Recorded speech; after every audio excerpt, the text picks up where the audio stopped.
Bienvenido, profesor. Buenas tardes, gracias por la invitación. La palabra que has dicho es la precisa, incertidumbre. Ujú, Incertidumbre es lo que marca la situación de la economía mundial, ujú, que ha sido revisado su crecimiento a la baja, porque en economía la matriz es muy compleja y cuando tú tomas una serie de decisiones o cuando uno de los jugadores más importantes toma decisiones, eso tiene un efecto sobre el conjunto del planeta y de su propia economía. Porque actualmente, si los Estados Unidos están planteándose en todos los casos aumento de aranceles como una forma de poder recuperar su economía, resulta que está utilizando un modelo económico que ya se usó en la década del 70 en ujú, Latinoamérica. Nosotros le llamábamos modelo de sustitución de importación. El concepto era que si tú quieres vender en mi país, tráete la fábrica para acá, ujú. porque se creía en ese momento que la única forma de ser un país desarrollado era ser un país industrializado. Así que si tú quieres vender aquí, tráete la fábrica. Te voy a poner aranceles tan altos que te va a hacer poco negocio traer de afuera. Así tú traes la fábrica para mi país y yo me convierto en un país industrializado. Los Mm, resultados fueron desastrosos. Ujú. claro. Latinoamérica no se industrializó con esa política. Exactamente. Y esto que estamos viendo en la actualidad, promovido por el presidente de los Estados Unidos, que nos tiene tan preocupados a todos, porque realmente no terminamos de entender qué es lo que él quiere lograr. Usted que es economista y que se formó para esta materia, ¿qué se entiende de las medidas, sobre todo con estos aranceles que él ha impuesto a distintos países del mundo y de qué manera, para bien o para mal, esto podría afectar la economía mundial? Por ejemplo, esto va a promover el crecimiento económico no solamente de los Estados Unidos, sino también de otros países o todo lo contrario. Esto va a impulsar la inflación en los Estados Unidos y en el resto del planeta. Díganos un poco, oriéntenos un poco acerca de lo que usted como economista ve con respecto a medidas como estas. Bueno, algo tenemos que partir. La gente que está tomando estas decisiones, no podemos asumir que son gente ingenua o ignorante que toma decisiones absurdas, que no se da cuenta que son contraproducentes. No, no. Realmente cuando tú tienes una serie de problemas tienes que enfrentarlos. La forma de enfrentarla, a mi juicio, es equivocada, pero no es que lo hacen simplemente porque se levantaron pensando que era una solución cuando es algo que ya se hizo en Latinoamérica y fue un fracaso. O sea, Ujú. la parte que se ha industrializado más de Latinoamérica fue por la globalización, o sea, por la apertura y no por el control de las importaciones y el aumento de aranceles. Sin embargo, en el caso de Estados Unidos, ese no es el mayor problema. El mayor problema es el déficit. O sea, con una deuda PIB, sobre todo alrededor del 120%, donde actualmente este año Estados Unidos tiene que pagar de deuda más de lo que gasta en defensa, por ejemplo. Lo que dice el manual es que tienes que aumentar impuestos, reducir gastos espectacularmente como Estado y aumentar impuestos para poder cubrir ese déficit y que el Estado pueda pagar las cuentas que debe. Pero un gobierno, especialmente con una política de derecha, generalmente renuncia a que el Estado aumente impuestos.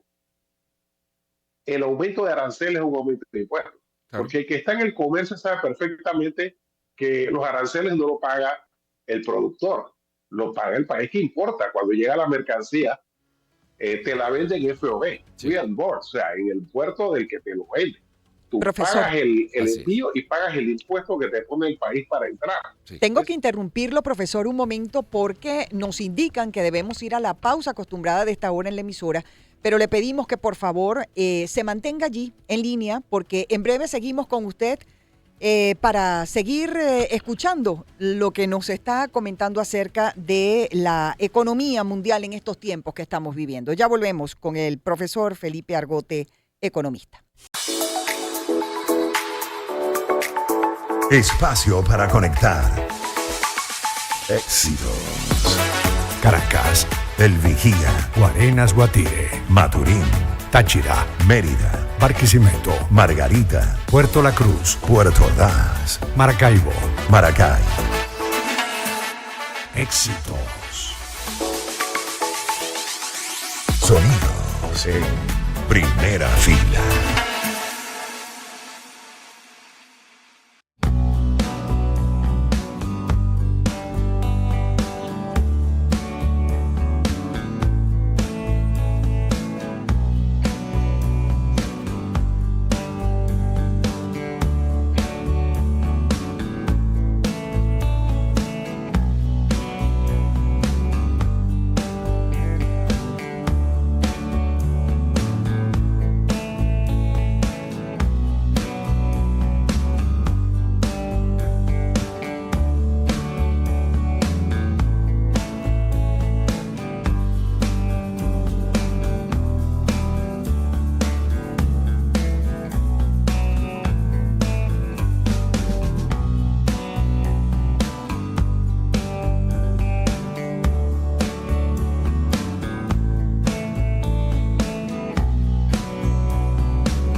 Espacio para conectar. Éxitos. Caracas, El Vigía, Guarenas, Guatire, Maturín, Táchira, Mérida, Barquisimeto, Margarita, Puerto La Cruz, Puerto Ordaz, Maracaibo, Maracay. Éxitos. Sonidos en primera fila.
Espacio para conectar. Éxitos.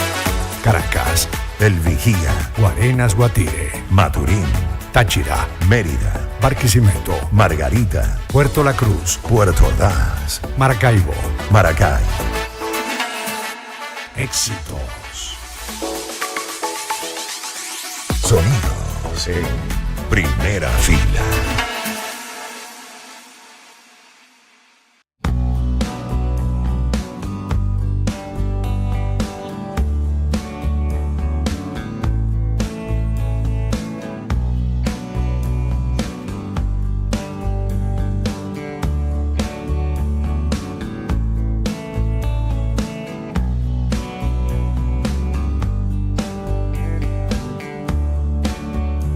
Publicidad. Bueno, y en Changán la excelencia de nuestro servicio se basa en la capacitación constante. Por eso nuestros técnicos en toda la red de 12 concesionarios a nivel nacional reciben formación permanente para estar a la vanguardia en el cuidado y mantenimiento de tu vehículo. Confía en manos expertas. Changán, profesionales a tu servicio. Bueno, ya participaste en la promoción de BanPlus. Está buenísima. Los premios son una maravilla. Solo con pagar con tu tarjeta Mastercard Débito sin contacto tienes la oportunidad de ganar. Todavía quedan muchos premios, ¿ah? Muchos premios para repartir. Así que póngase las pilas y pase por cualquier comercio. Haga su compra de 1,000 bolívares en adelante y tendrá la oportunidad de ganarse viajes a Los Roques, a Margarita, laptops, celulares, televisores inteligentes. Hay muchos premios, la verdad, muchos a repartir.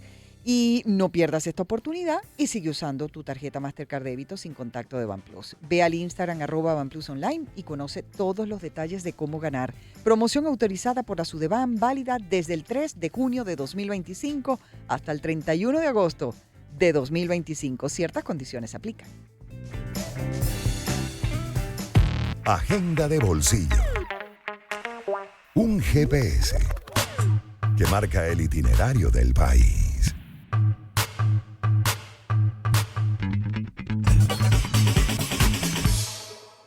Son las 4:48 minutos de la tarde, 49. Acaba de cambiar el reloj y estamos conversando hoy en Agenda de Éxitos con el profesor Felipe Argote. Él es economista, máster en finanzas y profesor universitario acerca del estatus de la economía mundial.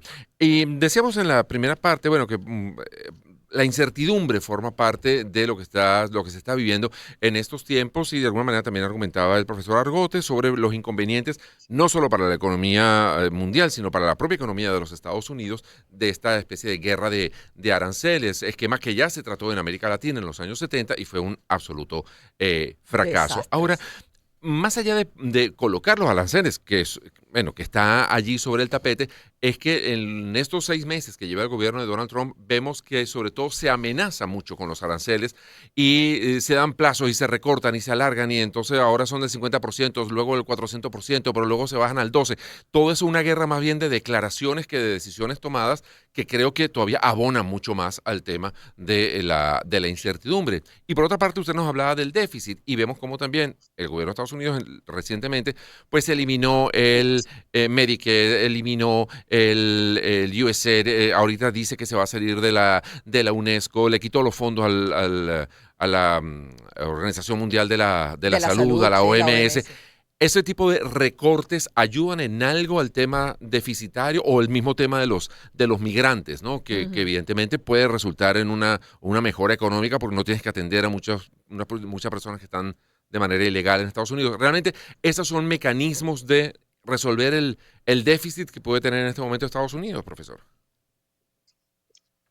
Sí, pero es complicado porque, como dije, son muchas variables. Uh-huh. Entonces, el gobierno de Estados Unidos requiere aumentar los impuestos y una forma de hacerlo es aumentando los aranceles. Y lo otro que requiere es la reducción de la tasa de interés para que sus deudas que lo están agobiando bajen de precio. Por eso presiona a la Reserva Federal. Pero adicionalmente tiene un problema interno que puede generar, digamos, bienestar para un sector de la población. Efectivamente, sus nacionales anglosajones.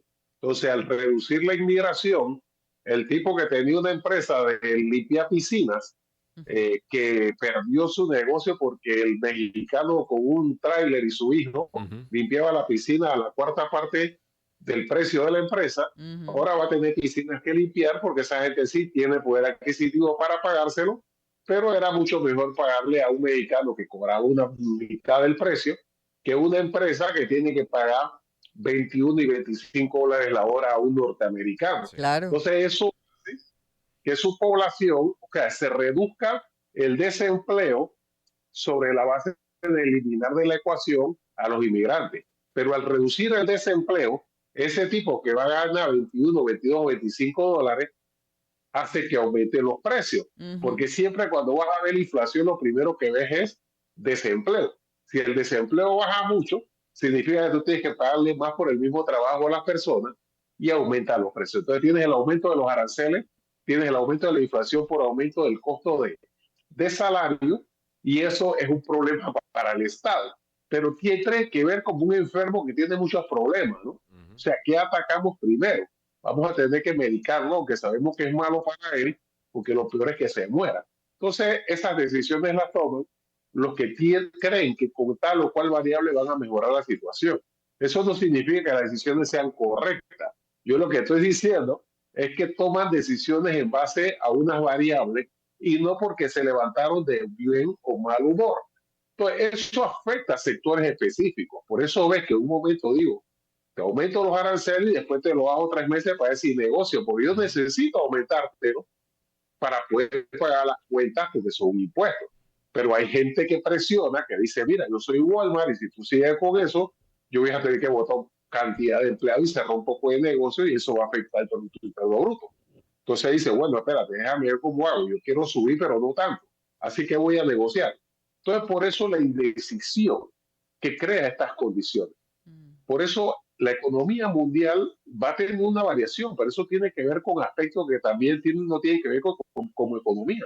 Cuando Estados Unidos empieza a cerrar todas esas ayudas, es porque lo que pasa es que ya no tiene el peso específico de la economía para ser el país que cubre todos esos gastos y en consecuencia poder tomar decisiones, porque yo soy el que pago la cuenta. Entonces, al reducir los gastos, tiene que reducir su peso a nivel mundial, y eso incluye reducir los gastos de ganar amistades y caerle simpático a gente. Eso cuesta plata, y esa plata se llama USAID, que es, mira, por aquí voy por los pueblos regalando cosas y gano aplausos. Pero si ya no tengo la plata para hacer eso, entonces tengo que recortarlo. Y por eso es que se están saliendo de muchas cosas. Y puede perder importancia, puede perder peso geopolítico, influencia geopolítica la puede perder al ceder esos espacios o al minimizar esos aportes. ¿Y quién gana entonces, digamos, esa fuerza en el mundo, sí? Mira, recuerda que Estados Unidos producía el 40% del Producto Interno Bruto del mundo. Sí. Solamente Chicago producía más que cualquier país europeo. Ahora ese peso, que no es poco, porque sigue siendo el mayor productor del mundo, el que más peso tiene, pero ya ese peso no es tan avasallador, que tiene la posibilidad de cubrir, por ejemplo, la defensa de Europa. Entonces Europa, yo dice, mira, yo estoy gastando en defensa de Europa y tú a cambio tienes un estado de bienestar y todo el mundo tiene un buen salario y todo el mundo tiene una buena jubilación, porque tú te estás gastando el 2% en defensa. ¿Y por qué? Porque Estados Unidos tiene las bases militares allá cubriendo los gastos de defensa de Europa. Tiene un problema de soberanía, sí, pero Europa decidió renunciar a una parte de ella a cambio de utilizar esa plata para el bienestar de su población. Sí. Entonces ya Estados Unidos dice, no, tú tienes que poner 5%, porque ya yo no tengo la plata de antes para cubrir todo eso a cambio de tomar las decisiones unilateralmente. Ya no lo puedo hacer, renuncio a algunas decisiones a cambio de quitar plata en este negocio, porque no puede ser que yo sea el que cubra todas las cuentas. Entonces todo eso tiene con esa variable, porque evidentemente China, que estaba a nivel por debajo de Europa y por debajo ahora está muy cerca de Estados Unidos.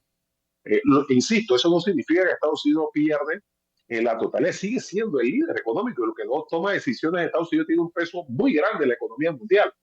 Pero ya China está ocupando un espacio cada vez más grande y con el que tiene ya resulta una preocupación y eso tiene que tomar entonces decisiones que son, yo no puedo seguir gastando tanto para caerle simpático a una Sí. serie de gente porque ya mi decisión no se toma en cuenta, no siempre, porque ahí están los BRICS. Entonces ellos están haciendo los BRICS, que eso me afecta mucho, y a pesar de que yo le digo que eso no me parece, ellos siguen en ese camino, porque ya si yo le cierro la economía a Brasil, le afecta mucho, pero no tanto como antes. Antes era simplemente quiebra a Brasil. Ahora Brasil se siente afectado, pero todavía puede sobrevivir porque su peso es grande, pero ya no es el mayor peso en la economía brasileña, para poner un ejemplo. Profesor, muchísimas gracias. De gran valor toda la información que nos ha compartido y sin lugar a dudas, bueno, nos da luces acerca de lo que está ocurriendo con la economía mundial y muy particularmente con todo lo que ha generado Estados Unidos con esas medidas económicas, bueno, producto pues de lo que quiere hacer el señor Donald Trump. Amanecerá y veremos. Era el profesor Felipe Argote, economista, máster en finanzas y profesor universitario. Muchísimas gracias por habernos dado estos minutos. Son las 4:50.